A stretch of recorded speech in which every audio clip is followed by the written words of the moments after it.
Incredible! This is The Grove Podcast. Hello, my name is Tabs and welcome to episode 173 of The Grove Podcast. Now, thank you for listening and are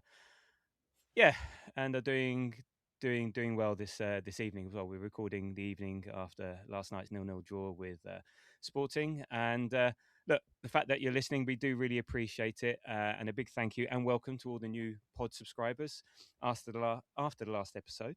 Of course, love to all those who have been with us since the beginning and have been with us for a while. But I think especially after a result like Bournemouth, we're really glad it resonated. We got a few comments on the socials and we noticed the number of followers jump, which is quite strange normally after defeat.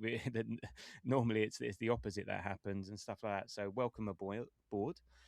You've joined us at exactly the right or wrong time, depending on your point of view. And look, we'll celebrate and suffer together. And today, as I said, is a day to celebrate for me.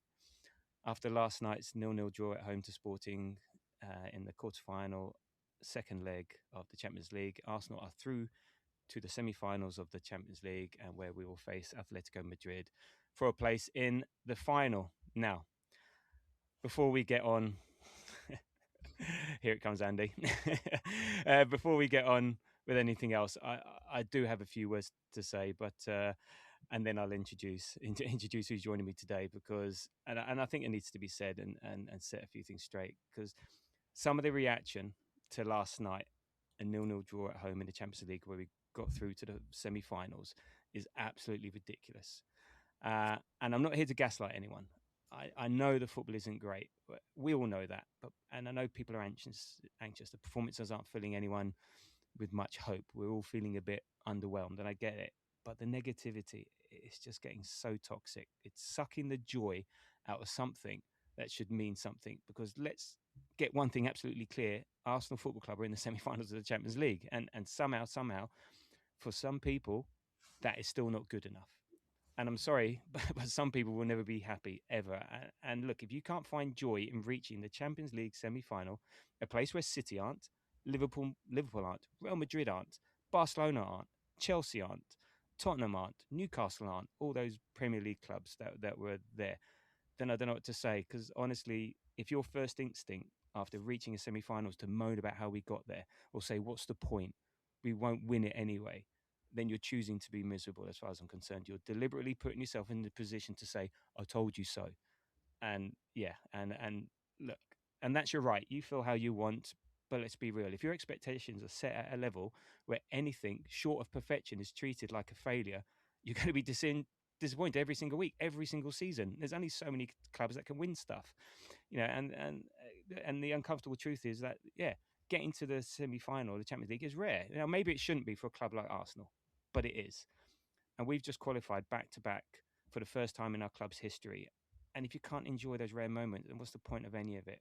We topped the league in the league phase, unbeaten. We've gone 10 games in the Champions League without losing. Nobody else has done that. We've conceded barely anything, and we've earned the right to be here. We didn't fluke it. We didn't stumble it. We handled our business while the other English clubs got absolutely slapped. And I'm talking, margins of 5-1, 4-0, 8, if you're Chelsea and Newcastle. But apparently none of that matters because we didn't win 4-0 at home to Sporting while relying on squad players, missing our creative players, running on fumes whilst our confidence is on the floor. And apparently that's not worth celebrating unless we win the whole thing. And if your reaction is, but we're not going to win it, so who cares? Then honestly, I feel sorry for you because football is about these moments.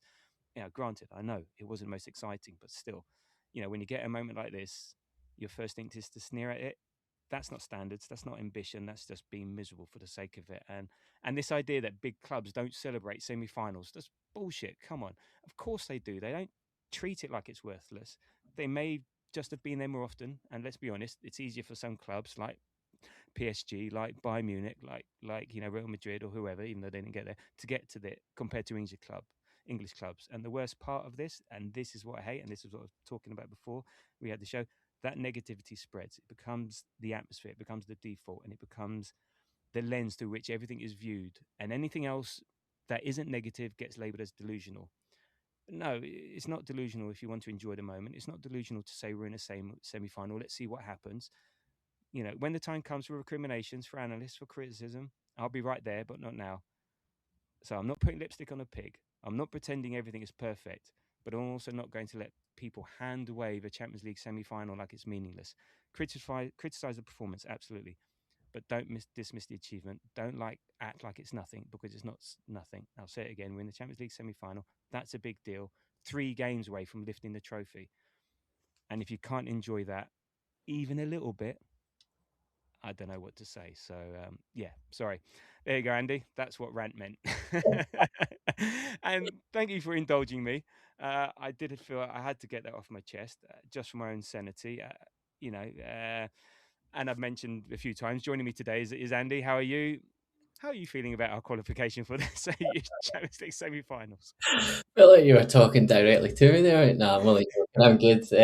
Yeah, good productive day at work. Looking forward to chatting about last night and maybe chatting a bit about what's probably, I don't know, certainly the biggest game for Arsenal that I can remember. Certainly maybe in the last 20 years on Sunday. Yeah, But yeah, I mean, it's kind of a weird one, isn't it, in terms of the reaction to last night? And I know a lot of it will be influenced by what happened on Saturday, and definitely about potentially what's coming on Sunday. But you'd think we'd be relegated or something. It's like bottom three, or like we'd just be knocked out or something like that. I mean, I get that there is issues, like you kind of so eloquently put at the start. Like there is issues with the playing style, but right now is not the time to be litigating all of that stuff. We get to the summer, discuss play style and how you might improve it. But yeah, when you get to a Champions League semi final, I think you referenced it's like only the fourth one in the history yeah, of the club. I can't be anything else but happier, and I'm excited to have the opportunity to hopefully get to a semi final. Against Atletico Madrid, second leg at the Emirates, and just have like hopefully be able to actually, because it was a wee bit slightly different last year with the first leg at the Emirates, whereas you knew if anything was going to happen, kind of celebration wise, it was always going to be kind of off the back of that second leg. But yeah, just really excited, to be honest. Excited for the opportunity to take ourselves to Budapest, and excited at the opportunity of hopefully righting a few wrongs. yeah, and look, Arteta, even Arteta sort of alluded to it. He said, you know, on his emotions after recent criticism and last night, he said, like, I wish that we were doing the Arsenal documentary this season and you could film the last 48 hours and everything that has been said. If we were watching the movie and said, okay, what is Arsenal's place in the table? I think all of us would say they are in the bottom 3. So just what you're saying about being relegated. What are we talking about, guys? Please enjoy where we are as a club. If someone doesn't want to do it, so be it. We are enjoying it a lot. I feel huge gratitude for what the players are doing and our supporters. So thank you. And again, we're not here to put lipstick in a pig to gaslight you. We know it's far from perfect. I think there's good reason for it, but people don't want to hear those excuses. So we know we're not playing well. We know momentum is not with us. It's potentially with City. We know all of that. But again, I think it's better than better than the alternative. Football can change very quickly. So who knows? And I said, three games from winning the Champions League, 2 games from being in the final. One game at the weekend that could change the trajectory either way of the league. So yeah, it's a case of embracing it. And look, it's also us as fans having the stones to go through this. Not throwing our toys out of the pram. The players are there. It feels like the fans don't have the stones for the I said the fans. So certain sections of the fan don't have the stones for what's going on at the moment. And and as you said, Andy, we'll worry about why we got here, how we got here, what we can do at the end of the season. Until now, we are still top of the league by 6 points in the Champions League semi-final. With the double is still on. The chance of it happening, yeah, we know it's going to be difficult, but we're there. And until it doesn't happen, we're in a very good position. And I was saying to my son last night, do you think Southampton are going into the semi-final against Man City of the FA Cup going, oh, well, what's the point? It's Man City. We might not win it. Crystal Palace last year, against Man City in the final. Was it Wigan beating Man City in the cup final? Stuff happens. So let's back the team.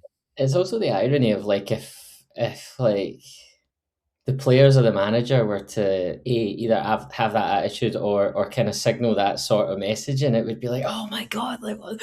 So it's like kind of practice what you preach. Well, not practice what you preach, because these kind of fans won't ever be on the football pitch. But you know what I mean? It's like if you're expecting them to be like super motivated and be able to kind of not let the pressure get to them, then it's like, well, maybe just have a bit of a step back and have a think about how it's impacting you. Yeah. Sorry.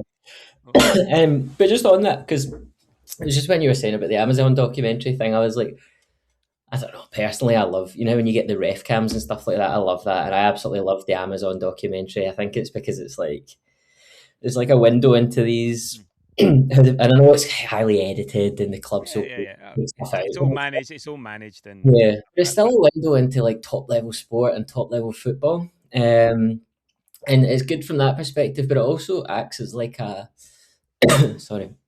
as like a communication channel. And just when you were thinking there, when you were talking there, it kind of made me think. I was like, maybe like a lot of this like angst is just natural, and it's built up because of like where we are in the season and injuries and stuff like that. But maybe part of it is because we haven't, like, sometimes the messaging from the club isn't that transparent and we aren't behind the scenes and we can't see what's happening. I think you were saying about, because that quote from Arteta is basically saying, if you could see the response from Saturday, then you would be so much happier. And I'm like, is there something else, not quite at the level of a Amazon documentary, but not quite at the level of basically just being so like guarded in your injury news until Friday and saying, oh, there's a training session the Friday afternoon and you'll see the team when it's out on the Saturday. Is there something in the middle there that kind of doesn't give away your tactics or your game plan or who's fit or that, but does give the fans a wee bit more to kind of bite on and a wee bit more to go on? And you know what I mean? It's difficult, but it's difficult, and they sort of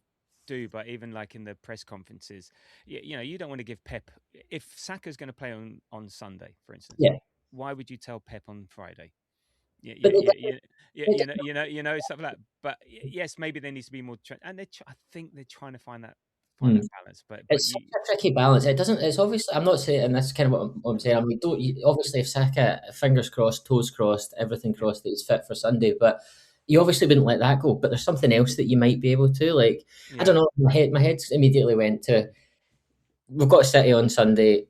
City found us out in the Carabao Cup final with that 4-man press. We then seen that 4-man press find us out on Saturday against Bournemouth. Is there not give away the tactical plan around how we're going to get over it? But I mean, we're not tactical geniuses, and we're like, well, you go long to Havertz, you play Havertz up top, and you drop Gyökeres. Is there something there that you can just explain a wee bit more without giving away the keys to the car? I know that. Yeah, something. Well, look, we're all in this information age, cliche.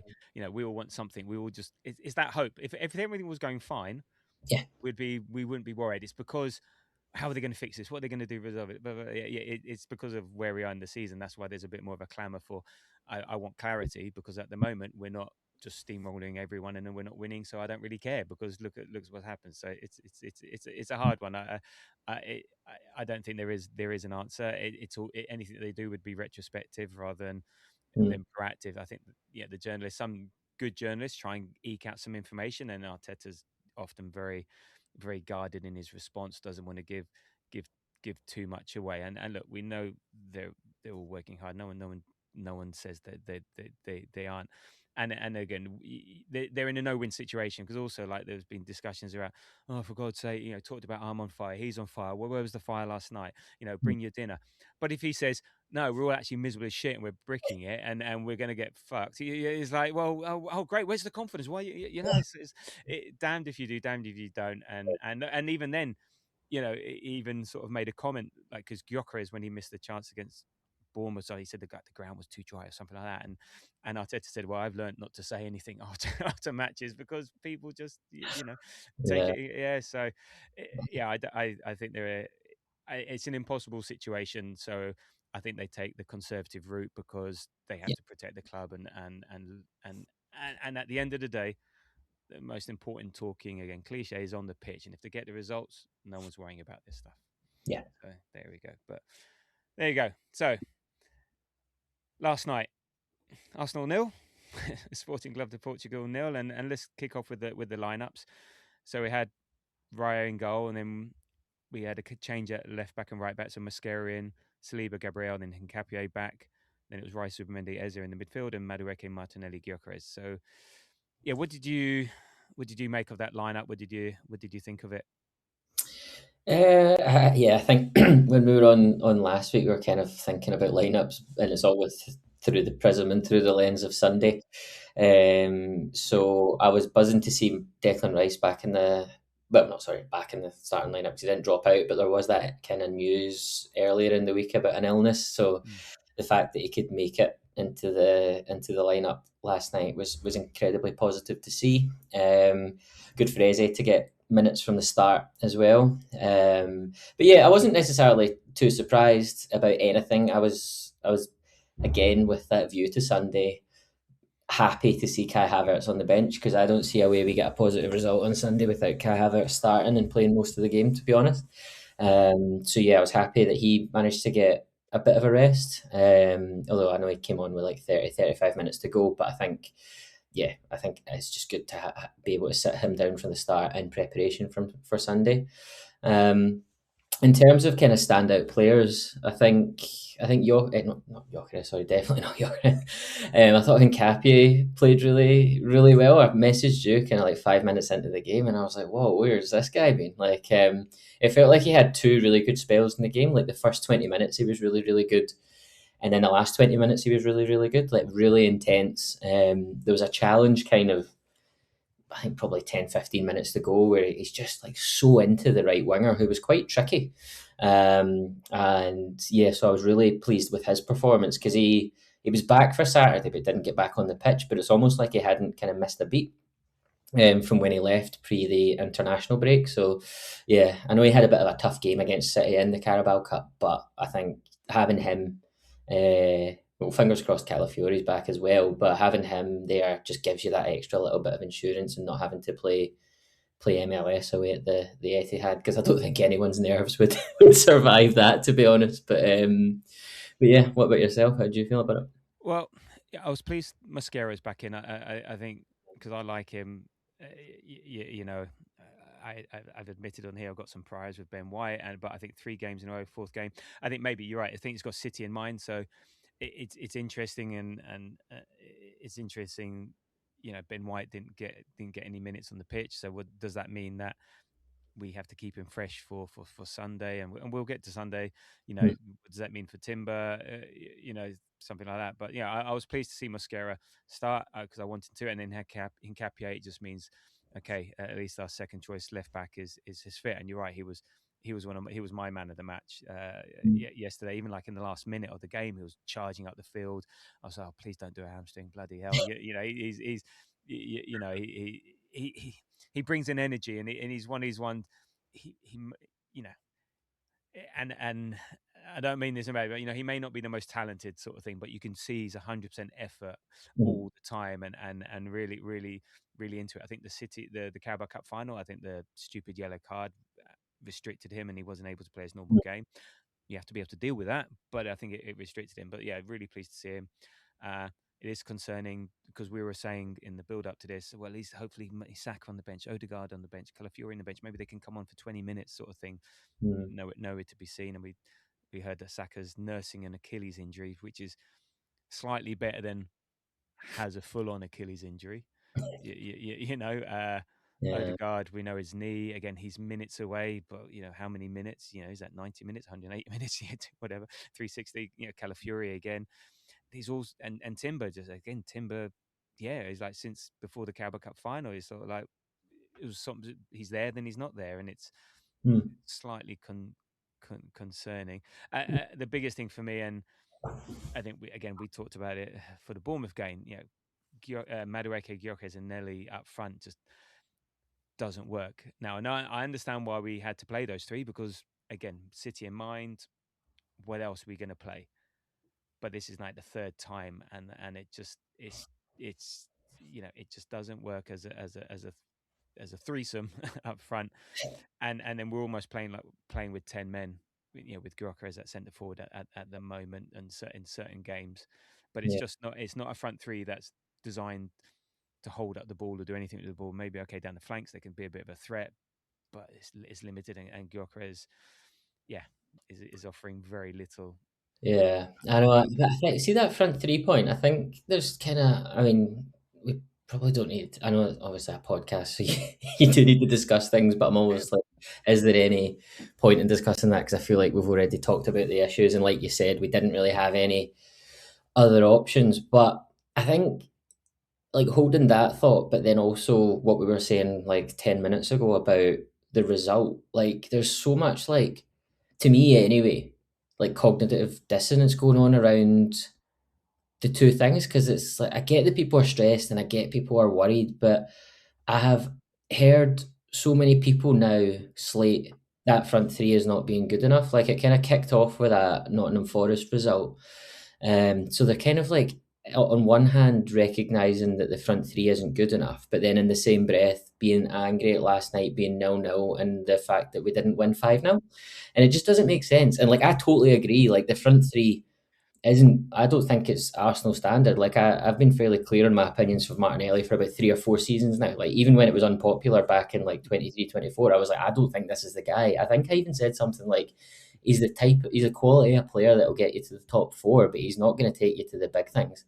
And I remember Moz like slating me for it, and I was like, oh, that's just kind of what I see. But Madueke came in squad player, but he's unfortunately been forced to play more than that.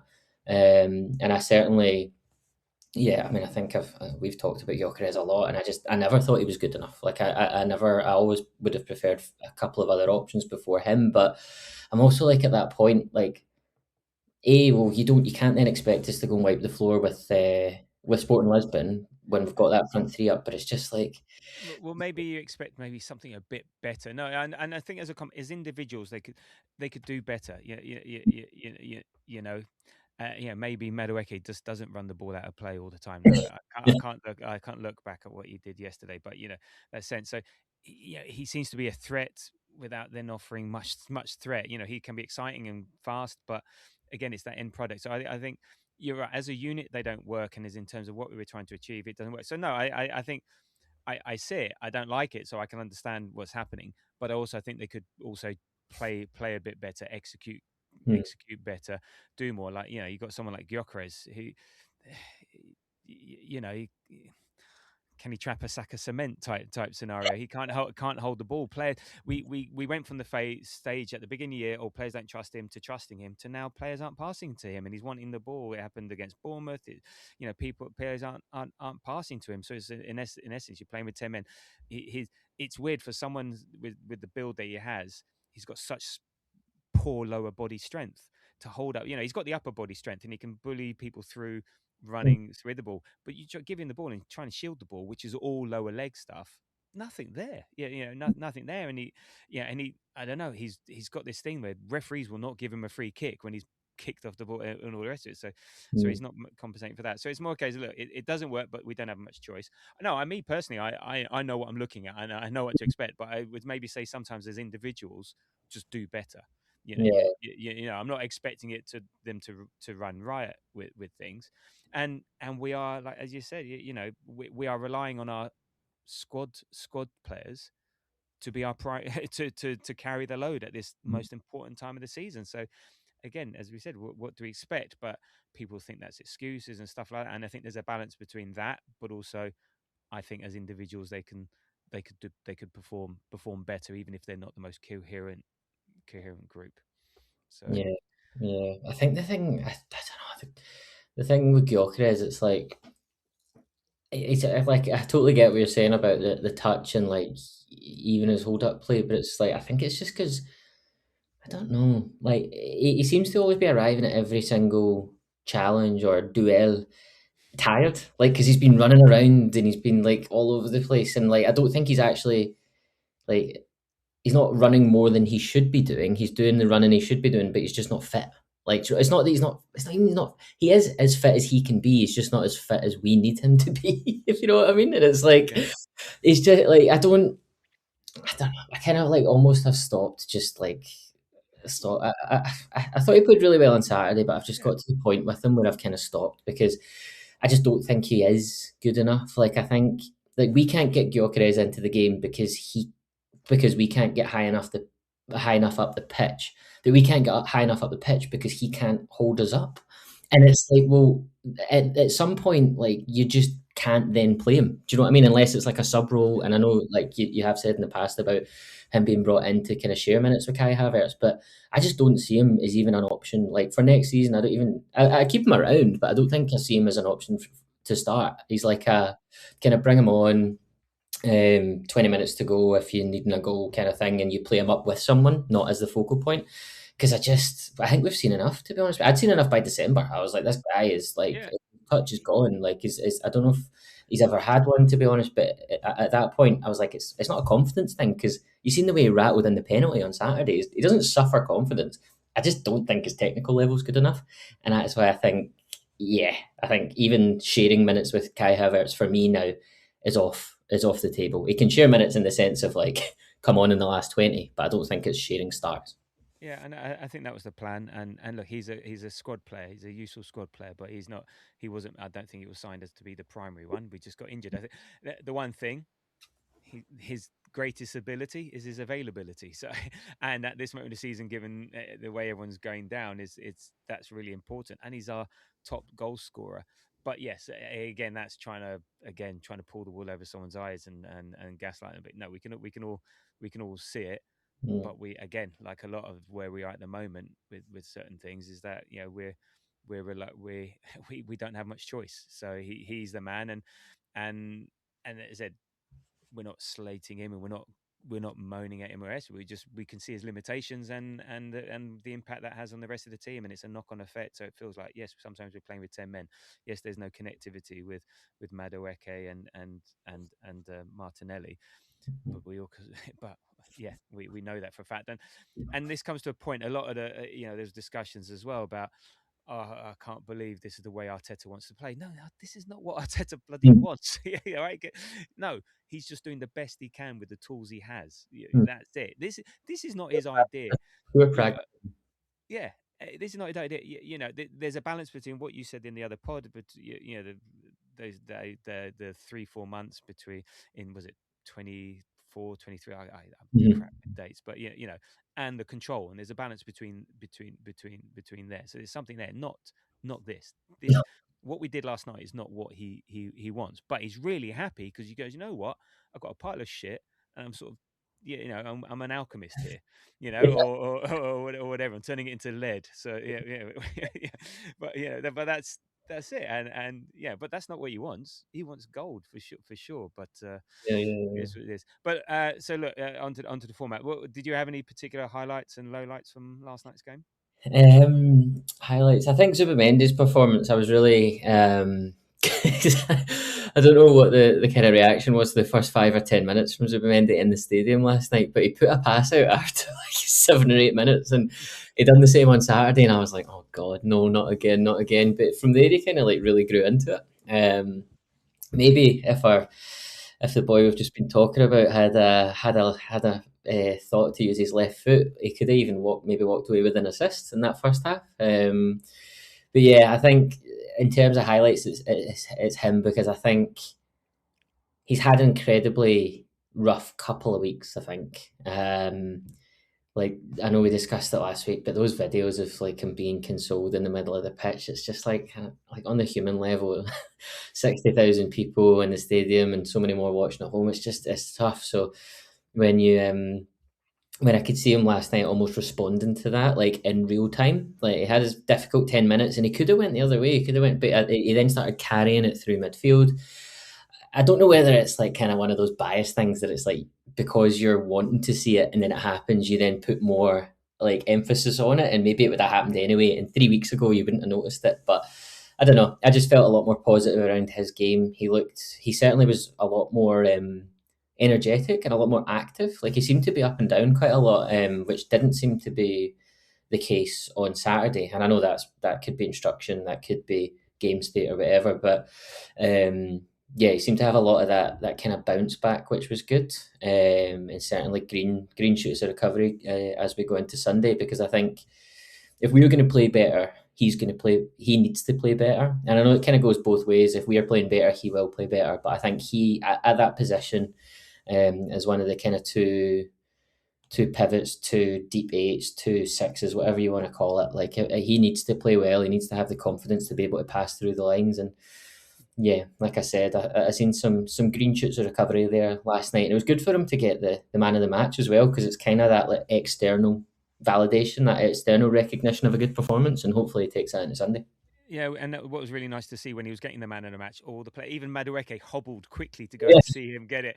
MLS was giving him like a high five. Everyone was really happy for him. So they know how these players are feeling. There is a lot of emotion behind it, and they're not immune to it. They hear the crowd, they see it, and as much as they try and be strong against it, it's hard not to.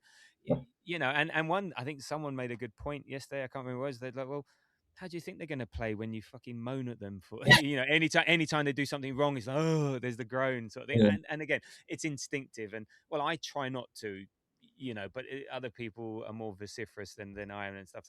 So what do you expect that happens? But yeah, so I was really pleased how the players were around him. So we've got all that. We've got a great group, great bunch of guys and all the rest of it. So none of that is an issue like we've had in the past. He had 67 touches, 48 passes. He won 6 out of 6 duels. He was playing further up the field, so definitely I think deserved. It was either him or Nkapie I had as man of the match. He was getting in the box a bit more. So maybe it's just and I've heard on other podcasts and stuff like that in terms of the reason why we were doing all the back passing and all the why we're playing so deep is because that's where our best players are. That's where all the quality is. So we give it to our best players, and like you said, we're finding it hard to stick. But the more you do that, the closer you are playing to your own goal. The mistakes are highlighted, and the consequences of those mistakes are more. So maybe you're right, under instruction. Get up, play further up, and it's a confidence thing. So the better you're playing, the more confidence, the more free you are to move out, less conservative. So it's all wrapped into to that. My highlights were less about the game per se. It was more about actually. I thought the fans were really up for it from the very beginning. Maybe got a bit nervous towards the end, but the fans were good. I mean, much better than Bournemouth. Well, better, but there was a lot more energy than there was the Bournemouth game. So the contrast between 8 o'clock kickoff, to a 12:30. The tifo was a massive improvement from the PSG shower curtain. That was a really nice tifo. It was a really good one. It was like the do you remember the first? I think the first tifo I ever seen was the Dortmund one where they had the guy and it was like, look, I think it's Malaga, and it had a design nod to that with Trossard doing his UCL. And even the tagline was like, Champions League in our sights or something like that. And so that was that. And then even just I've said here a cappella rendition of the Angel, but bloody hell, I'm making it sound bigger than it was. But in the Champions League, normally you can't play any music after the Champions League anthem, which Sporting completely ignored last week. But so what they did, and normally, so in the Champions League we play it 10 minutes beforehand, and it doesn't have the same resonate. But so what they did, they played the first few bars, and then he turned it off. But everyone got into it, and they basically sung the whole song without the tune in the background. And actually, I think I preferred it. I think it was much more. It felt much more natural instead of having sing along karaoke version. It felt like it was much better. So actually, if they did that every time, I think that would actually feel better, because also the crowd feel like they have to sing more. So those are sort of three non-football related highlights. Do you think just on that, do you think it will get fined for that? Like, I know it obviously doesn't matter, but I can't imagine those fat cats at UEFA will let that slide without getting a few pounds or a few euros through the door. Well, here's another thing that I forgot to mention, that getting through to the semi-final means we've pocketed another 15 million euros. So fine, we can put 95% of that to the Alvarez slush fund, and we can give a bit of money to UEFA for a fine sort of thing. So there you go. So there you go. That's another benefit for getting to the semi-finals. Did you have any particular lowlights? Rather than the game itself. Particularly, to be honest. I mean, it would have been nice to obviously score, but kind of can't go and say what I said like 5 minutes ago about the cognitive dissonance around the front three, and then say that not scoring is a low light. So, but I think probably the biggest one would be Madueke's injury. It looked dead innocuous on the TV. It didn't, because it kind of looked as though, It didn't even give a foul. I don't think he just. no, it was definitely a foul. Like for me, anyway, I thought it should have. The ref had a weird game, by the way. Like I don't know, what he was up. Like some of the calls in the second half. Like I know I'm at risk of sounding like Ali McCoist now, because Ali McCoist goes on about the ref on TNT, but For me, it's just because you're Scottish. So.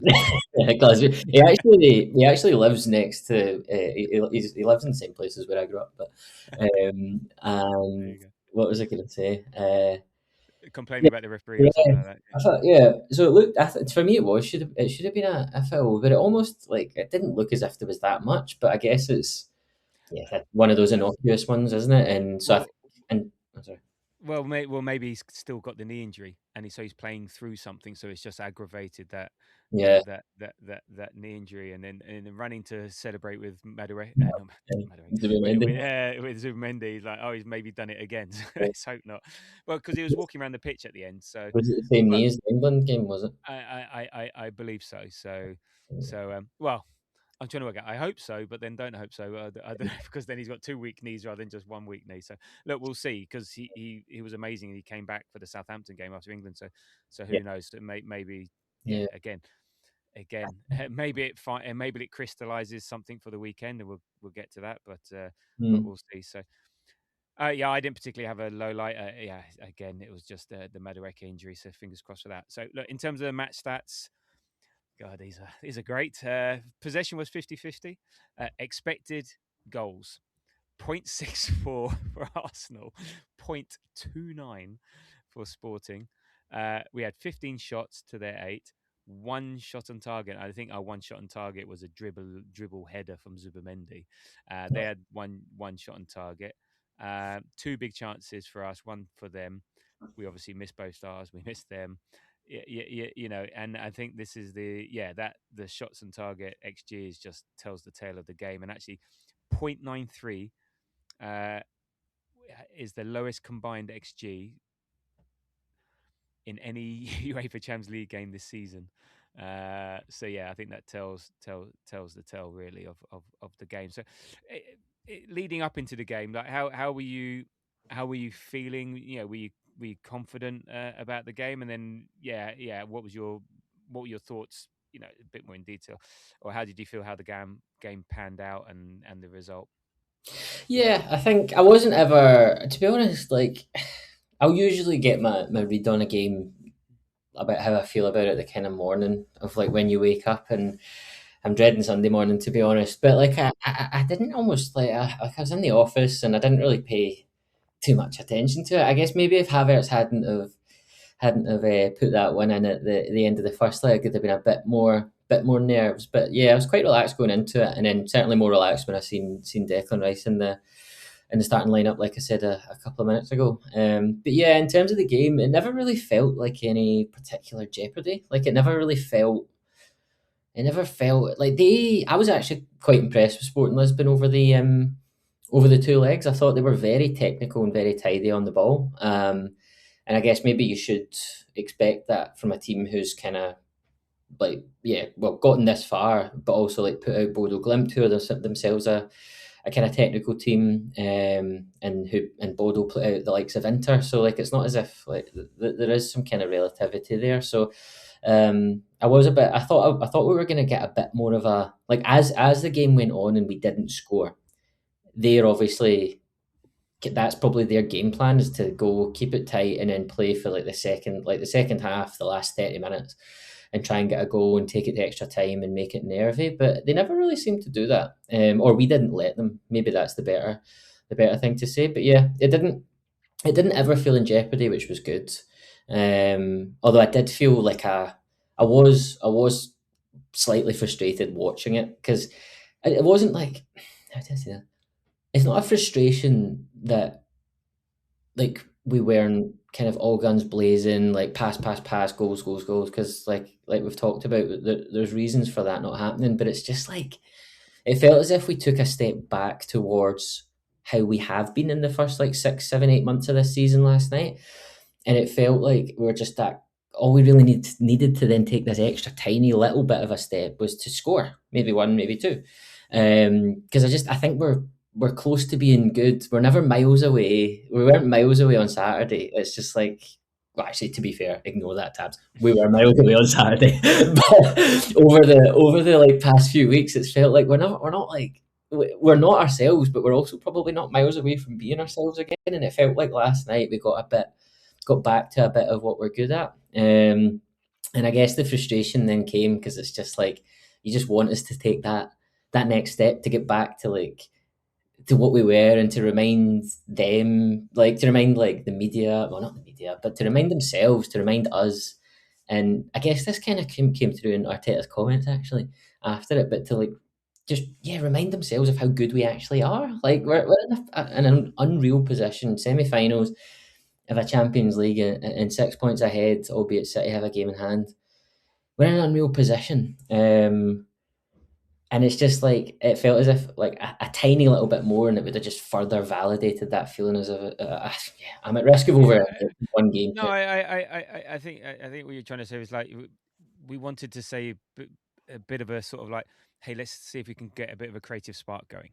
Yeah, let's see if we can sort of move on from that sort of defensive solidity that we know we got. You know, we're leaning into our best players, and at the moment, our best players are Gabriel and Saliba and Declan Rice. So we're leaning into that, and we want to say, okay, now let's see if we can do more. But as you said, with that front three, you know, for me, I think It's not even that though. It's not even because I guess the point I'm trying to make kind of is that like we got here built on a solid foundation and a solid defense and a very like out of possession, really really good. But we've gotten away from that in the past 2 or 3 weeks. We've never been like us like since this season, last season. We've not been a high scoring team. We've always kind of played like scored one or two or three. Like I know a couple of seasons ago we were going and wiping teams, but we've not been that team this season. So it's more like we'd gotten away from the defensive solidity, and it felt like last night we'd gotten further. We'd taken a step back towards that with intensity. Maybe it was Hincapié, maybe it was game state, maybe it was the team we were playing. I'm not sure, but it felt as though we did take a step back to what we're good at, like you say. And it was just like I just kind of almost.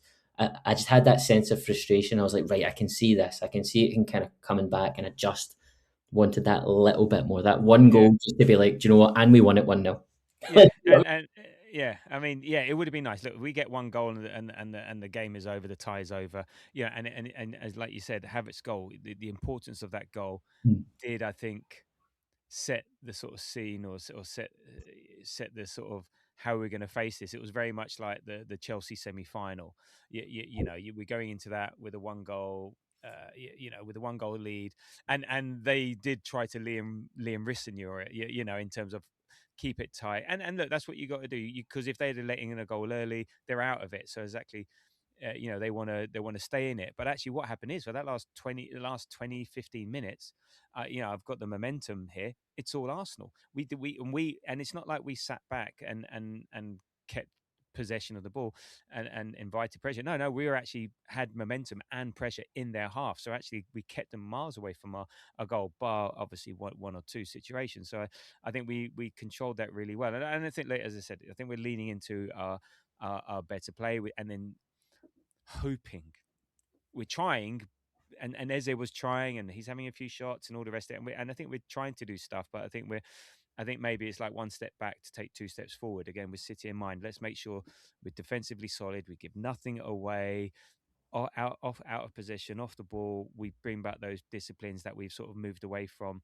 for whatever reason. And I was fairly confident before the game. And the context is we're out of form, low in confidence, missing our best and creative players, running on fumes, playing injured, massive game at the weekend. So my expectation was, yes, us go through, and maybe if we get one, then we get two. But I was not expecting anything more than that. My boy said 1-1. He said I was very close to saying 0-0, but whatever. So actually, it's not the most surprising result, because at the end of the day, they're the ones that needed to get a goal. And I think had they gone for it earlier, then we would have opened them up earlier. And look, Sporting have not won away in England since March 2005. But they're still a team that can score lots of goals. I think they've scored 3 or 4 more goals in their last 6 matches. So I don't think it was ever really going to be pretty. So I was confident, and I think we controlled it. We fought hard.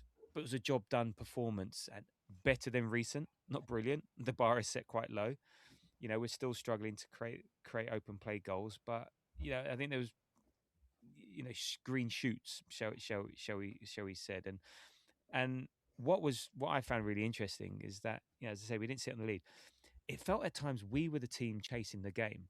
Mm. It felt like it felt like we were the ones needing the goal. Now maybe because we haven't seen that intensity before, and because of whatever, it's just more a reflection on what happened at Bournemouth. It's like, right, hurry the fuck up, guys.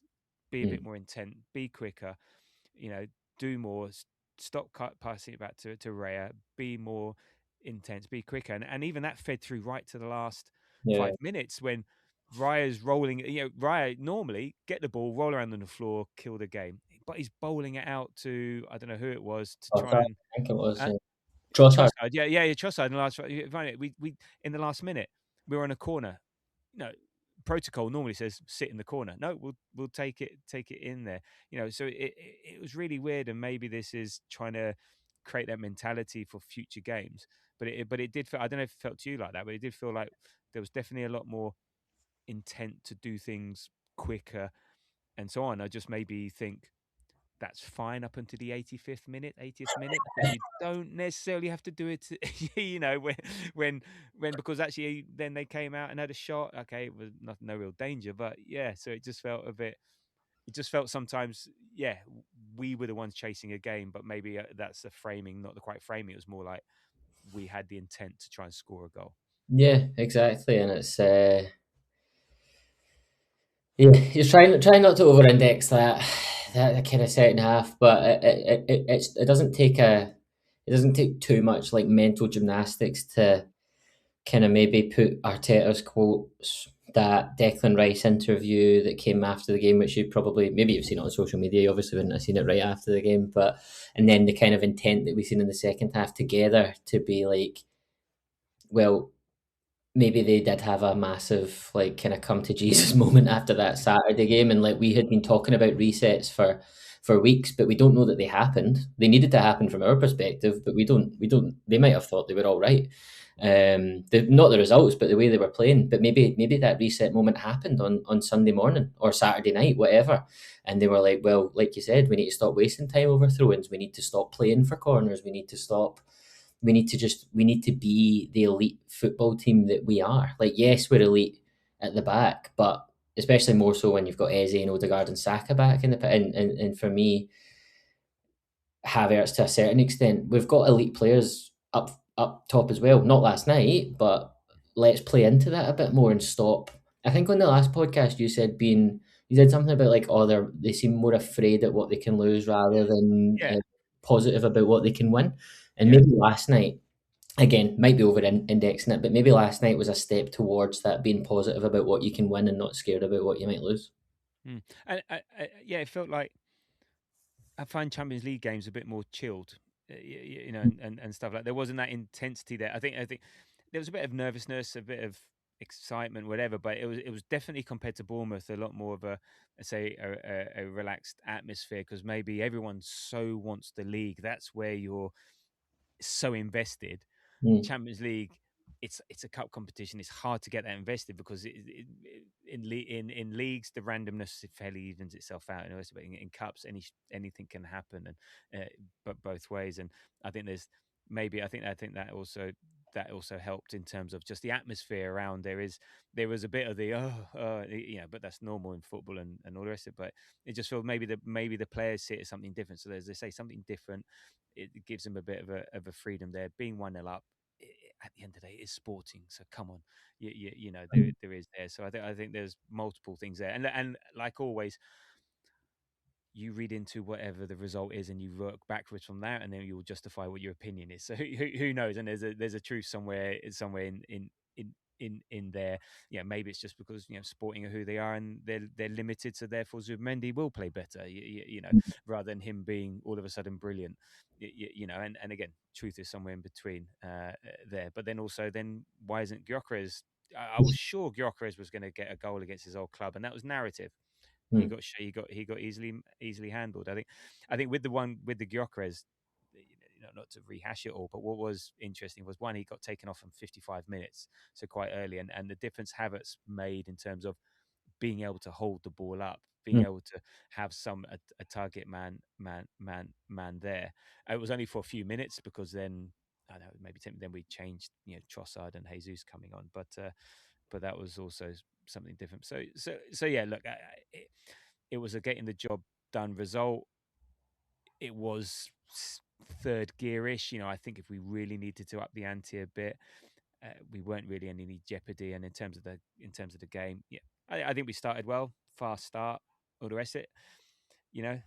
Game got a bit sloppy, and it was just our inability to find that cutting edge, our inability to create much, I think, was telling. But again, we offered them nothing, and I think second half was pretty much the same until we really took control towards the end, and game over. Really, not a lot to say. And even the chances they had, okay, yeah, Raya had one mistake. They hit the post. I don't know if it was offside, but also, it was quite a difficult opportunity. We hit the post, but again, not the easiest of opportunities, from a corner. So I just think it's not a surprising performance or result, basically. Yeah, and you take it. Like, there was no, like I said, there's no jeopardy there. There was no, we didn't necessarily need to exert ourselves, which was a good thing. And you're certainly never going to complain about keeping a clean sheet and taking yourself through to a Champions League semi-final. Well, I mean, that's it. I mean, that's 8 clean sheets for David Raya in the Champions League, which is pretty cool. And look, I just want to read out a list for you. So the list of the teams unbeaten in the Champions League this year: Arsenal, and that's the end of the list. So 1-10, drawn 2. We're still, we could go invincible. Could you imagine we won the Champions League invincible? That would be nuts. That would be absolutely nuts. And I guess if we, to get there, we actually, 2 of them we have to at least not lose. So we could go through invincible, and we've only conceded 5 goals in 12 games. And 2 of those were at home to Kairat when we were playing in second gear and already through. So again, I think that's where we need to lean into. That's why in cup games, all you need, you go through 1-0, you could go through on penalties 0-0. The result is that matters. Like, look, everyone's also watching this with what they've seen on the continent.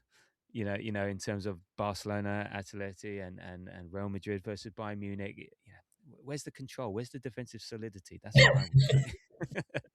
So, but honest question, how would you feel and it's fine if you win, but there's no glory in losing 4-3. Yeah, exactly. Well, I mean, it's like, that was us for 2008 to 2014 or whatever. Like, those kind of glorious failures of, we played unreal football, but it's probably 2005 onwards actually. Played unreal football, but always the bridesmaid, never the bride kind of thing. And it's like, well, if this is the style of football that lets us be the bride, then give me it. Yeah, exactly. Look, they are fun to watch, but they're only fun if you win. It's like Tottenham, from whatever under Ange, sort of thing. So, isn't it great, all this open football? Yeah, but you're fucking shit. So it's like, and there's a balance, and I'm being a bit facetious, and we should be able to play good football, defend well, and win. I guess what other context people aren't realizing. Look, goals are down across the board within the Premier League. This season, it's not just Arsenal. Everyone is suffering. We're also the top scorers still. So there's this sort of like, not quite cognitive dissonance, but it's sort of picking and choosing. What you're gonna moan about. But but, and just you also mentioned like the context for the league matters massively, especially at this time of the season. And you said earlier about the results that the other Premier League teams got. Like, I don't think a Premier League team could go toe to toe with the likes of Barcelona or Bayern Munich, because they don't have the energy. Like, they have, even if they had like equivalent or slightly equivalent technical ability, the context of the Premier League is a massive part of this, especially at this time of the season. So it's almost like, unless you have like an absolutely world-beating elite, like first 11 of all time, while also playing in the Premier League, then I think there is always going to be a bit of pragmatism when it comes to this point in the Champions League, because you just like we can't rest players. We don't get our like fixtures moved at the last minute. We don't like. I mean, what is it, Barca? Or I don't know if it's Barca or it must be Real Madrid. They're like miles off it in the league, so they don't really have to. I know they went out, so it's maybe not the best point to make, but like they don't have to like field the starting 11 every week like we do. Even if we had a fully fit squad, we would probably have to still field that fully fit 11. So I think the context of the Premier League matters so much as well, and that ultimately influences play style. Yeah, no, indeed. And I just want to read out a couple of things. So Arsenal 0, Ajax 0, Real Madrid 0, Arsenal 1, Arsenal 0, Real Madrid 0, Arsenal 2, Juventus 0, Juventus 0, Arsenal 0, Arsenal 1, Villarreal 0, Villarreal 0, Arsenal 0.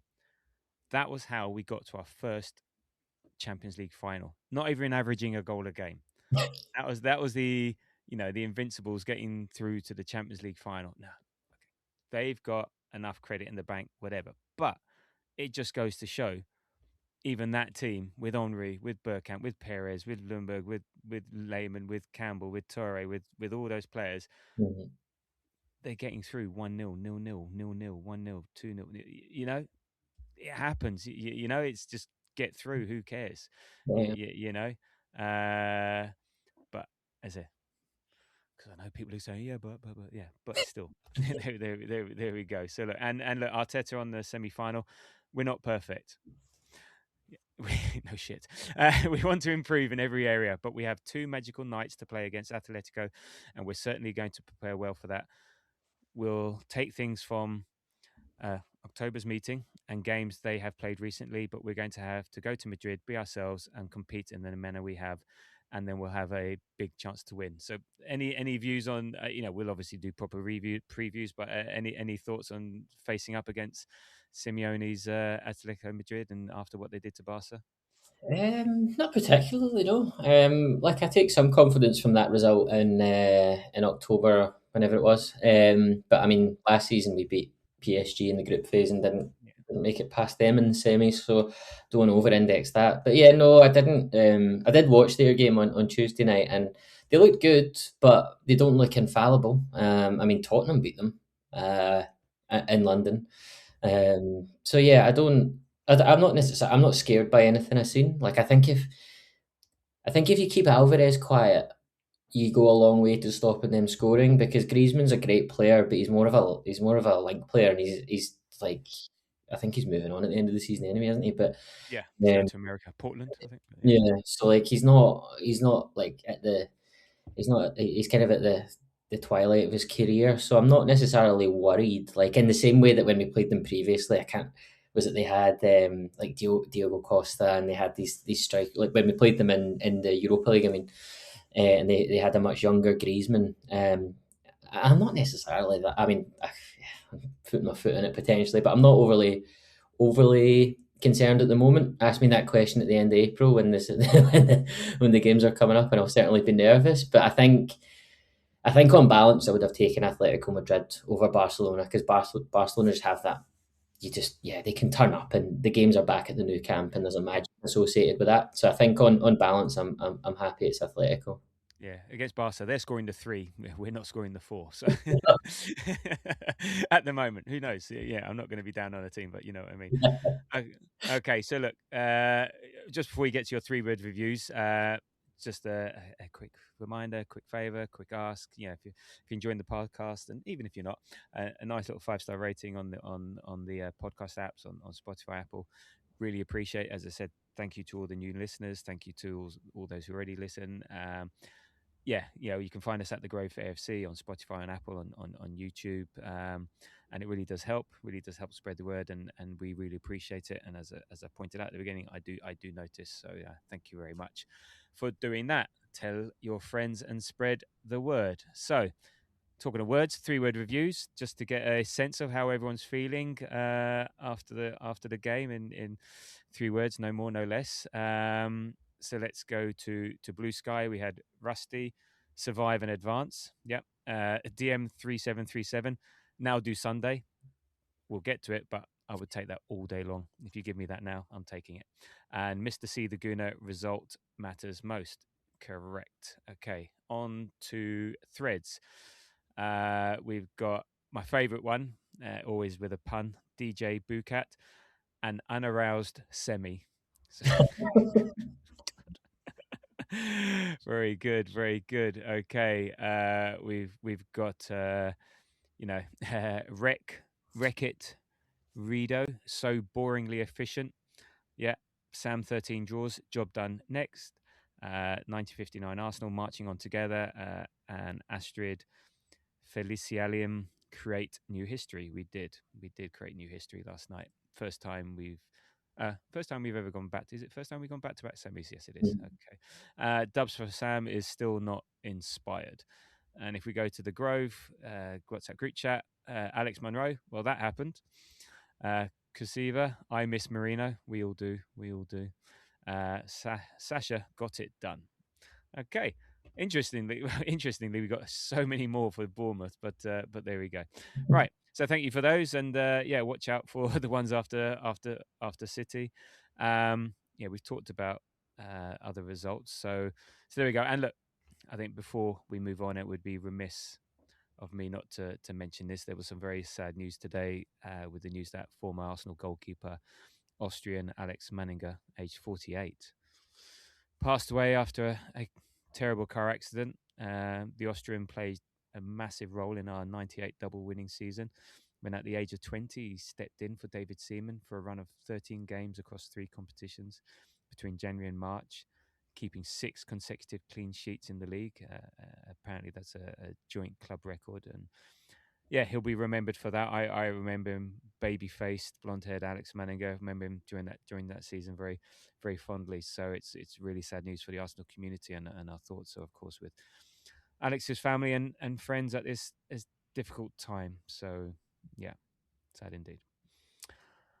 Okay, let's shift gears and look ahead to City now. So let's finish this off. So 4:30, Super Sunday. Where's the mute button? Right, and I'm talking about when watching it. I might have to find a dodgy feed that I can't understand, because there's no way I could deal with listening to Neville for 2 hours. But anyway, that's not what I want to talk about. We play Man City, and this is it, a game that could be of huge consequence to the season. For each team's title challenge. It won't be the one that provides the final nail in the coffin for either team, but certainly one. It could mean that a rotund woman is going through her vocal scales for one of the teams. And we all know what's at stake. We're both excited, but shitting ourselves, to put it bluntly.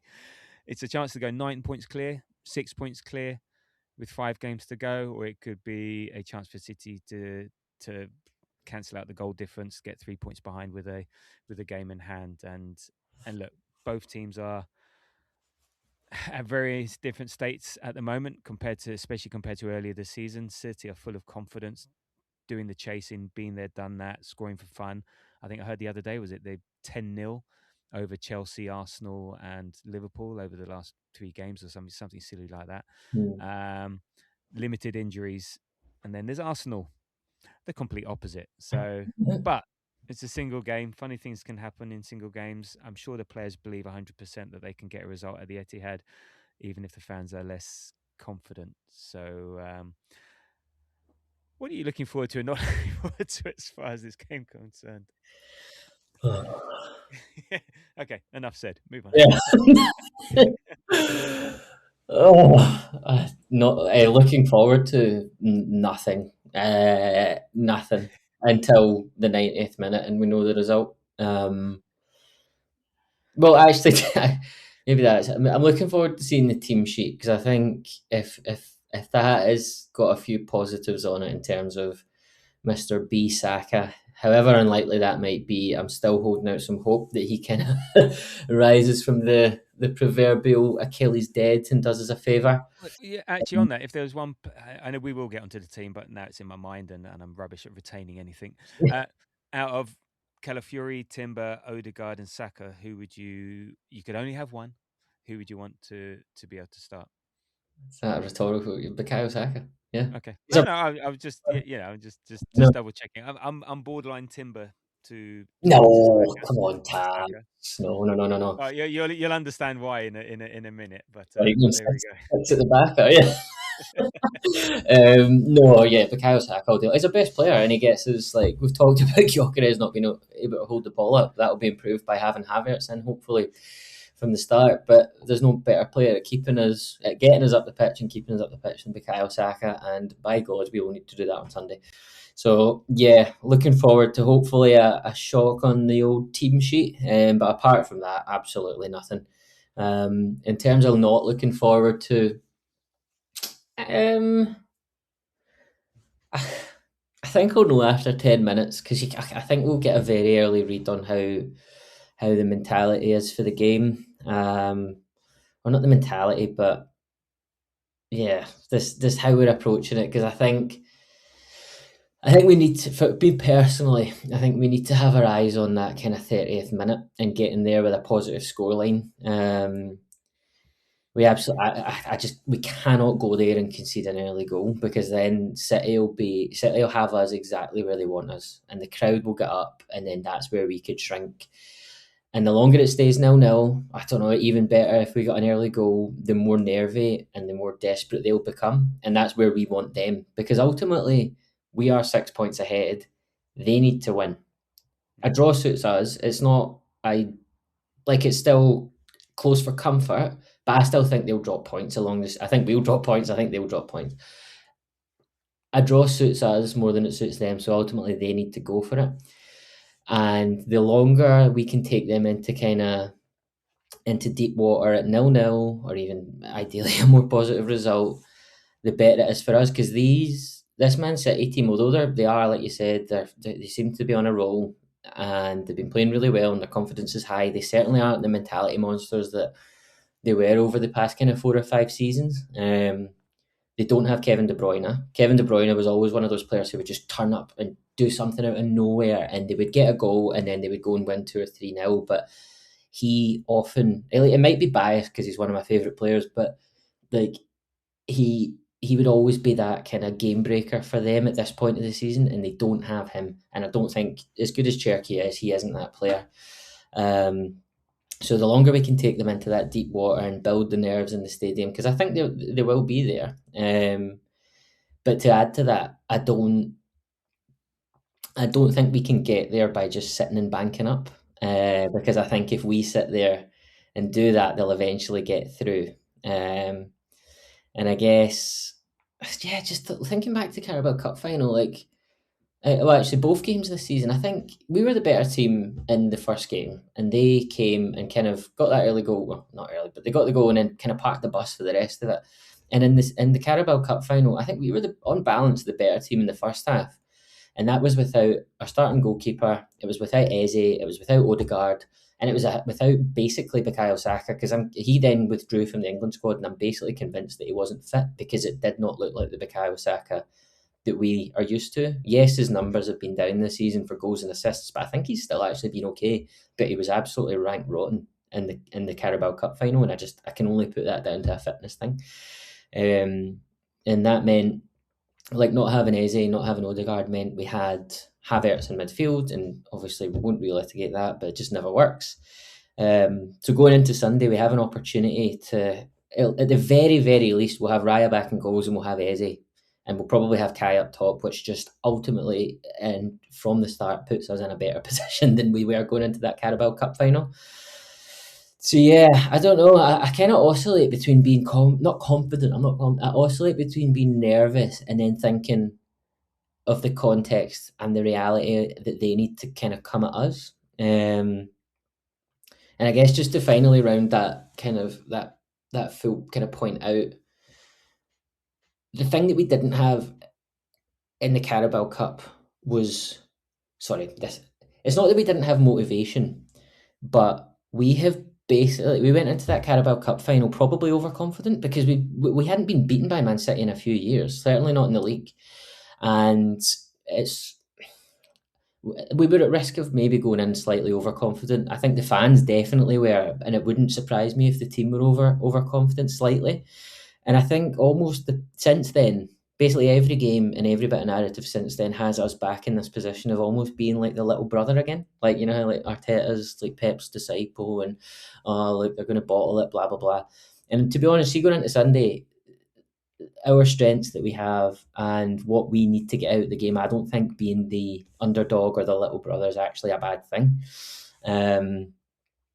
I think it probably suits us, to be honest, because we don't have to be the protagonists. We don't need to go in there. It would be great if we did, but we don't need to go in there and score early. And we've got extra motivation as well, because I mean, obviously there's that absolute nonsense with that TikTok AI video last week, but get that TikTok or that YouTube short or whatever it is of that little Cherokee doing the kick-ups on the pitch in the Carabao Cup at Wembley. Get that on that TV, on that big screen in 4K, and make those players watch that. Do you know what I mean? And if they can't get like riled up and motivated for a game on Sunday that's arguably our biggest in 20, 25 years, then they're not the team that we thought they are. And to be honest, add that City fucking idiot with a water bottle on Sunday, get him up there, print that off, put that in the changing room, put that in the training ground, and make them angry. Make them, I don't know, create that like siege mentality, because I think if we do that and we're angry and not spilling over into like aggression and being stupid, but if we go in there with the motivation that we've pretty much got made for us, I think we'll be absolutely fine. But it's just seeing that first 10 minutes will tell me a whole heap about how that game's going to go. Yeah, there's a lot to unpick there, and yeah, I mean, it's a chance. We got, Arteta will talk about it. It's an opportunity to go, we win this or we get a result, then we remain 6 points clear, or we end up being 9 points clear. And a lot of people think, no, if we go 9 points clear of City, even with their game in hand, that should be job done. You got one hand on the trophy. I think you make a good point about going in confident, because again, we thought this was the City that had been playing how they had been throughout the year, and then suddenly, and even the City fans said, I have no idea where that performance came on. That's the best performance that we've had all season, and we just didn't expect that, and we had no response, and then all of a sudden momentum has changed inversely, whatever, for both teams. So yeah, it's got to be seen as an opportunity. I think you're right, going in with that energy is just that, showing Cherky, but just don't get sent off kicking him up in the air. It's a fight. Don't get a yellow card from 5 minutes and then you're worrying about what Anthony Taylor's going to do for the next 85 minutes. So it's a fight. It's a fine line, and I don't think we are a team that does that. Does that right. We're gonna make sure you get the first, get your retaliation in first, as they say. I don't think we're that sort. I'm not talking about retaliation. No, I know, but but you want the motivation. Show like see that they're taking a piss out of you. Mm-hmm. You go and show them you go and show them who's in the Champions League semi-final. You go and show them who's top of the league and has been the best team over the season till now. You go and show them. It's about showing them who you are and believe in yourself. So no, I know that's not what you're saying. So yeah, it is that opportunity. It made me laugh though, because I've got my looking forward to, and I'm looking forward to any positive result for us. And even better would be a dirty backs against the wall, dark heart, smash and grab, no fun, no frills, ground it out result, and because it would just piss everyone off, because then they'll go, oh, but we didn't go away and beat them. Fuck off. I'm just waiting for what would have been not a win, a 0-0, just to see what the reaction is by people saying, well, why didn't we go and win, and we needed to beat them to show class. I'm going to stop you there. We will take a win. I'm sorry.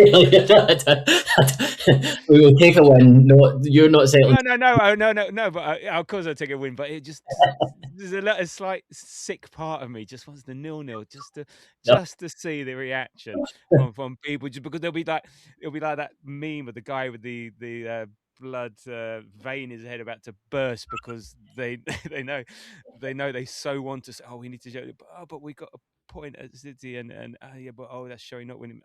Anyway, that a sick part of me just wants that. But of course I will take the win. Of course I want the win more than anything else. But just to settle the nerves a bit. City have lost just once in 43 late season Premier League games over the last 5 years. Now, I'm not sure what defines late season, but we're in late season.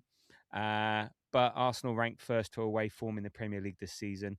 Arsenal scored just 2 goals in that, but Arsenal have just scored 2 goals in the last 5 matches. So, and both of those have been in 2-1 losses. And one final point to pick up before we get onto the team sheet. I think it's better we're playing away. Yeah. Wait, because City's not an intimidating ground. Yeah, whatever. And not to have the stress of our crowd being so angsty, because an away section, even though they're antsy, it's not 60,000 people going, for fuck's sake. It's 3,000 people going, for fuck's sake, and that has a less of an impact. And I think they'll be supportive and stuff like that. So in a way, playing away, it for me is in a way it's a better thing for this team, for this game at this moment. We would all just explode with anxiety, if this was at home. So I'm pleased from that from that perspective. And like in terms of not looking forward to, I don't want a repeat of Rob Holding 4-1. Was it 4-1? 4 or 5 years ago, whenever it was, humbling. So but staying positive, I do believe we can go there and get a result.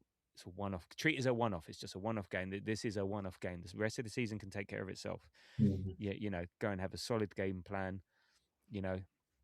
And I really heard a really good point today, and on the Arse blog by I think Tim Stillman, I think it was, where he said it's like we're going into this game 1-0 up, a bit like the Sporting game, because of our position in the league, because Man City, like you said, Man City have to get a result. It feels like we're going into this game 1-0 up. Now, obviously, if they go 1-0, it's not a draw, but that sort of mentality, it's up to City to force the issue. So it's not like we have to go there and win. They, as you said, they have to get the result that suits them. So I think that helps us. So yeah, and in terms of lineup, I guess it depends on who's fit and who's available. But back to my point, I'm going to have MLS, Hincapié, Gabriel, Mosquera, Ben White, all how many get every fit defender. Get Rob Holding back. Get Rob Holding back. Yeah. Play Kepa in goal as well as Ray. Are we allowed 2 goalkeepers? I don't know. Just no, but it's so hard to predict because who's fit. What do you think is a realistic starting 11 for this? Kepa. No,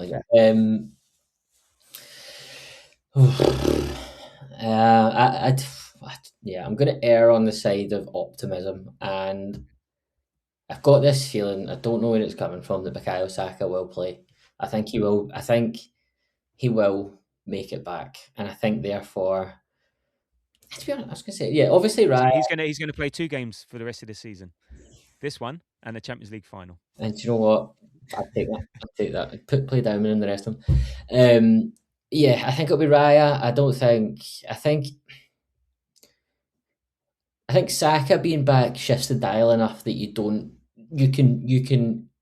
make a decision to not include him in a Sporting Lisbon game just because you don't need him to get 20 or 30 minutes, and the element of surprise there. I don't think that's the same for Timber, and I think the fact he wasn't there last night, I don't think he'll be fit. And in that scenario, it's Ben White or Mosquera. I don't know. I'm almost erring towards Mosquera at right back, to be honest. But I don't think Ben White necessarily had a bad game against Doku in the final. So I don't know. Trust Arteta in that one. The rest of it picks itself in terms of the back line. Hincapié left back. You don't think Calafiori's back either? Yeah. Okay. No, I think I would play Hincapié anyway after his performance last night, and he's exactly that kind of mentality, that grittiness that I think we're going to need for that first 30 minutes. Because they will come out flying. I think they'll come out absolutely flying. And I would much rather have Hincapié there than Calafiori. Ideally, we'd have Calafiori on the bench, but yeah, Hincapié for me. And then Zubi Rice. If Odegaard's fit, I would play Odegaard. If not, it's obviously Eze.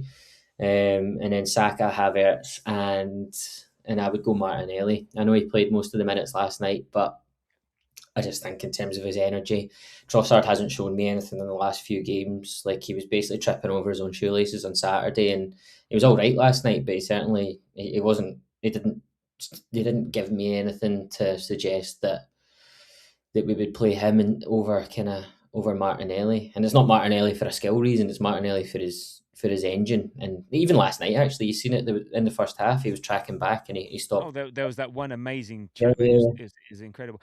Yeah, I'm pretty similar. I would go. You've maybe convinced me to do White because of experience. He didn't play late yesterday. Keep him fresh. Personally, I would go Mascara, but I can understand White. I would play Trossard. It's just that keeping hold of the ball. I think ball retention is really important for this game. But if you've got Havertz and Saka, maybe. Yeah, so that's for me. But yeah, but it's who's fit and who's fit, and then maybe Martinelli as an impact sub like he was in the first game. Calafiori hopefully as an impact sub. Odegaard as a impact sub and stuff like that. So yeah, very similar. But yeah, we'll see. And if it's not Saka, and look, we don't know what's happening with Madueke, so it could even be Dowman. Dowman could be starting in that game, and maybe he's the hat trick hero. Who knows? Yeah. Genuine, would you like? Because I would like if those two aren't fit, like I would play Dowman. But I guess you've got options of like Martinelli out on the right or Well, Trossard on the right. Would yeah. Well, then Jesus, you got Jesus, you, Trossard, Martinelli. yeah. No, I would fuck it. I would go with Dowman. So would I. Yeah. So that element of surprise, not expecting it, Yeah. bit of something else. But then I would, yeah, then I definitely, I think, no, they all say definitely play Trossard, but then Nelly for his defensive duties over Trossard. But Trossard hasn't shirked on his defensive duties, so no, I would go down and have it Trossard still. I think we just need that. Yeah. Need that just added ball security, added man in midfield, or even Havertz drops in midfield. So, Mhm. so yeah, that's where I'd go. Look, we know all about City. Yeah, and we know where they are, why they are where they are. Look, they also got two big signings in the winter with Semenyo and Grahy, which has helped them out. Yeah. Look, there's not really much to say about them. I think, Haaland likes a goal against us, unfortunately. Semenyo, we talked about Semenyo. Semenyo is now their second top scorer in the Premier League, and that's 15 since he joined, which is absolutely nuts. He scored 15 goals for Man City. Yeah, that's what it's got here in football. I know it's crazy. You sure that's not including the Bournemouth? You reckon? Oh, maybe it includes Bournemouth. I don't know how it works. It just says second top scorer, but no, because surely it can't work like that because he's scored for Man City. So Yeah. don't know.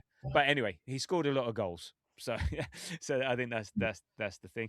Rodri seems to be back on form. One positive, maybe we're worrying about 20-year-olds, but Nico O'Reilly, I think he's picked up a hamstring injury. Looks like he came off Chelsea. And look, he's a 20-year-old, but he scored both goals in the Carabao Cup final. He scored against Chelsea. He seems to be a dangerous unit for them at the moment. Yeah, they've had a week off. We wish they were getting stuffed by Bayern Munich this week, but no, they've had their feet up. This isn't the City that, remember, was it before the Carabao Cup final? We beat Everton, they drew to West Ham. Before that, we beat Brighton, they drew to Forest. This is not the same City. This is, as I said, things have changed. I think you alluded to it before. Do you think they're going to go, irrespective of the weekend's game? Do you think they're going to go unbeaten for the rest of the season? Like they've got, who have they've got? They've got coming up. They've got Burnley away, Everton away, Brentford at home, Bournemouth away, Villa at home. I mean, you say irrespective of this weekend, but I would think it would be highly dependent on this weekend. I think if they don't win on Sunday, I don't think they win all their games. I think if they win on Sunday, I think they win all their games. Yeah, that makes a lot of sense. I think I'm with you on that one. So look, there's not much to say about them. Let's just hope they have a brain fart and we fuck them over. But there we go. Anyway, so what's your prediction? And look, we've actually, other than the Carabao Cup, we've done all right against Man City. In the league, 1-1, 5-1, 2-2, 0-0, 1-0, and then back in 2023, 4-1. So that's the last time we lost to them in the league. So Yeah. What's your prediction? Oh man, No, what's your genuine? No, and I want a genuine prediction as opposed to what you want. no, I honestly, I genuinely don't know, mate. I think I'll know on Sunday morning. I mean, in terms of a genuine prediction, I think there'll be a lot of cards. I think there'll be a red card, because not because we're going to come out and to settle scores, but I mean, I love Bernardo Silva, but he's also a little rat, and it's his last game against Arsenal. He's leaving at the end of the season, and he'll want to take a huge step to making this season, like he'll signing off with a title. Same with Pep. I can see him probably moving on at the end of the season, so that means this is his last opportunity for a kind of one over on Arteta, an opportunity to bow out with a title. So I think because of that, they're going to come incredibly quick and incredibly intense, and I think that will just mean a lot of cards. I think they'll be up to their antics, and I think we just need to be wise to that. I mean, I don't. We obviously, like we said, we don't need to win. I would take a. If you give me a 0-0, give me a 1-1. I would take it right now, because I think if they don't win, to that point a minute ago, I think if they don't win, they'll drop more points. But if they do win, then I think it just continues the momentum they've been on. They've been on for the past few weeks. So it's massively on them. I honestly don't know, mate. I honestly don't know. I think right now, I don't. Yeah. So yeah, I take it. Oh no, I take it 1-1. I mean, the only thing that I know is that I think there'll be cards, just because this kind of, yeah, that kind of little rat. Bernardo Silva, yeah, but Anthony Taylor, I think he likes to keep things even kill. It's not like, I don't think he's like the same as Joliver, not Joliver, Mm, yeah, Michael Oliver. Um, yeah, I think he tries to avoid it if he can. I think he's more that mm. type of referee. So Yeah, and I yeah, think, yeah, to be honest, mate, I don't know. I mean, it's massively on them. Like I said, if they do win, if we do win, sorry, if they win, I think they'll win every game. If we win, then I think, yeah, they'll kind of, or get a draw. I think they'll kind of maybe phone it in for the Go rest. on. What are you planning for? I mean, I don't know. I honestly don't. No, no, I don't okay, know. I can see every scenario. yeah. I I would take a draw. What do I think will happen?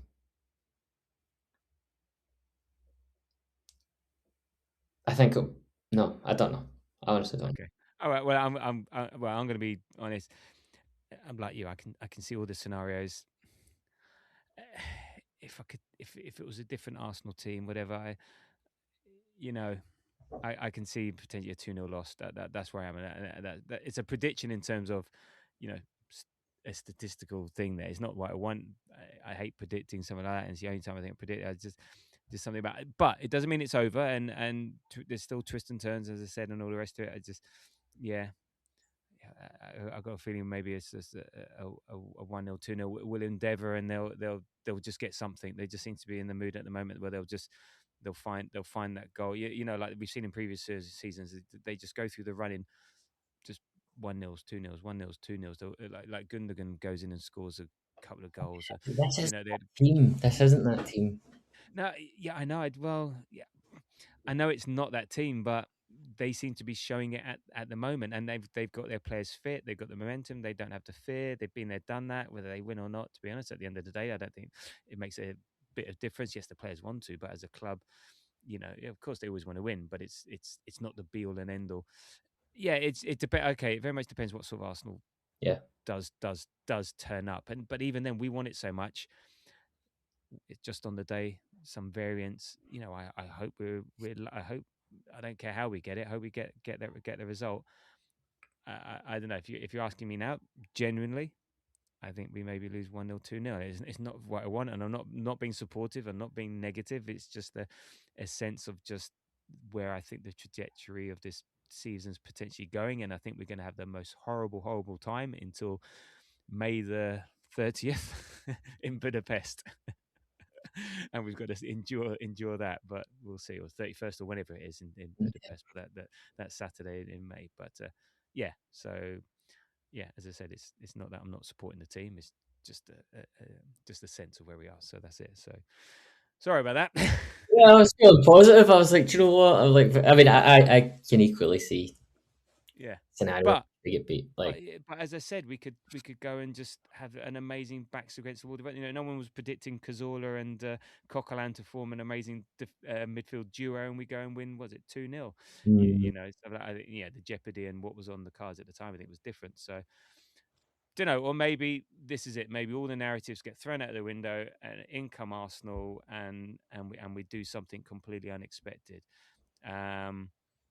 So yeah, but in terms of, if you were to say, if you were to say, right, put some money on a result, that's the result I would have to plump for. So there we go. But again, don't let that put you down. We are a positive, hopeful podcast. You know, you heard what I said about the Champions League and all the rest of it. It's going to be challenging. We can definitely go there and definitely get a result. So there we go. So anyway, yep, another 90-minute pod in the can. So thank you, Andy. Appreciate it. not a problem, mate. Always a pleasure, never a chore. And yeah, I don't know, maybe chat between now and Sunday, but I'll certainly be flicking you a wee message once that team lineup is out on Sunday afternoon. Yeah, indeed.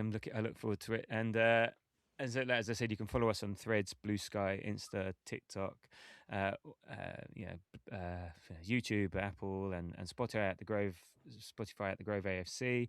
Come and find us, like, subscribe, comment, all that jazz. Really do appreciate it. And our next pod will hopefully be a hot off the pitch instant reaction pod after the City game on Sunday. I know certain people don't want to turn up if the result goes a certain way, but hopefully, if we are doing it, it means it's a positive result. But I'll be here, and I'll try and drag someone kicking and screaming to talk about how the game went, irrespective of the results. And there we go. So look, thank you for listening. Keep believing. I do believe, irrespective of what result I predicted. Sorry, have I mentioned we're in the Champions League semi-final? Enjoy that. And until the next time, come on, you Gunners.